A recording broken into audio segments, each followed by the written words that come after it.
जय श्री कृष्णा, जय श्री राधे राधे। मैं आज आपको पुरुषोत्तम मास की एकादशी का ये वर्णन कर रही हूँ जो कृष्ण पक्ष में पड़ती है। आप ध्यानपूर्वक सुने। युधिष्ठिर बोले, जनार्दन, पाप का नाश और पुण्य का दान करने वाली एकादशी के महात्म्य पुनः वर्णन कीजिए, जिसे इस लोक में करके मनुष्य परम पद को प्राप्त होता है। भगवान श्री कृष्ण ने कहा कि राजन, शुक्ल या कृष्ण पक्ष में जब भी एकादशी प्राप्त हो उसका परित्याग न करे, क्योंकि वह मोक्ष रूप और सुख को बढ़ाने वाली है। कलयुग तो एकादशी ही भव बंधन से मुक्त करने वाली है, संपूर्ण मनोवांछित कामनाओं को देने वाली तथा पापों का नाश करने वाली है।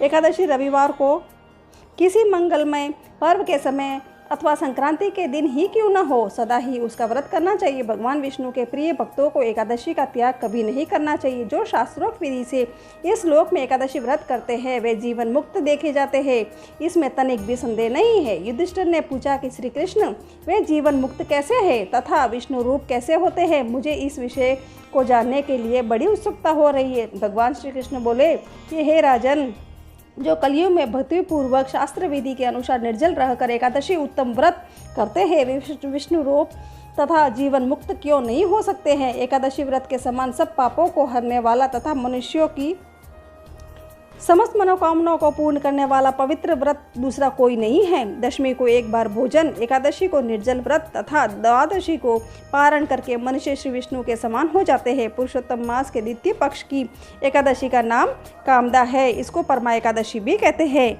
जो परम लोक को हमें प्राप्त होती है। श्रद्धापूर्वक कामदा के शुभ व्रत का अनुष्ठान करना चाहिए। वह इस लोक और परलोक भी मनवांछित वस्तु को पाता है। यह कामदा पवित्र, पावन, महापातक नाशिनी तथा व्रत करने वाले को भोग एवं मोक्ष प्रदान करने वाली है। नृपश्रेष्ठ, कामदा एकादशी को विधि पूर्वक पुष्प, धूप, निवेद तथा फल आदि के द्वारा भगवान पुरुषोत्तम की पूजा करनी चाहिए। व्रत करने वाला वैष्णव पुरुष दशमी तिथि को कांसे के बर्तन, उड़द, मसूर, चना, कोदो का साग, मधु, पराया अन्न, 2 बार भोजन तथा मैथुन, इन 10 का परित्याग करे। इसी प्रकार एकादशी को जुआ, निद्रा, पान, दातुन, पराई निंदा, चुगली, चोरी, हिंसा, मैथुन, क्रोध और असत्य भाषण, इन 11 दोषों का भी त्याग दे।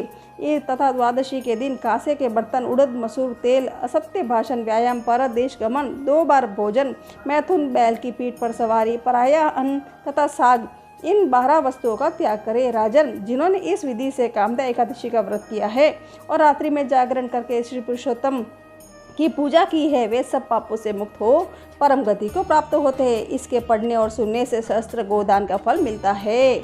दोस्तों, मैंने आपको शुक्ल पक्ष और कृष्ण पक्ष की पुरुषोत्तम एकादशी के दोनों की कथा सुना दी है आपको। जय श्री कृष्णा, जय श्री राधे राधे।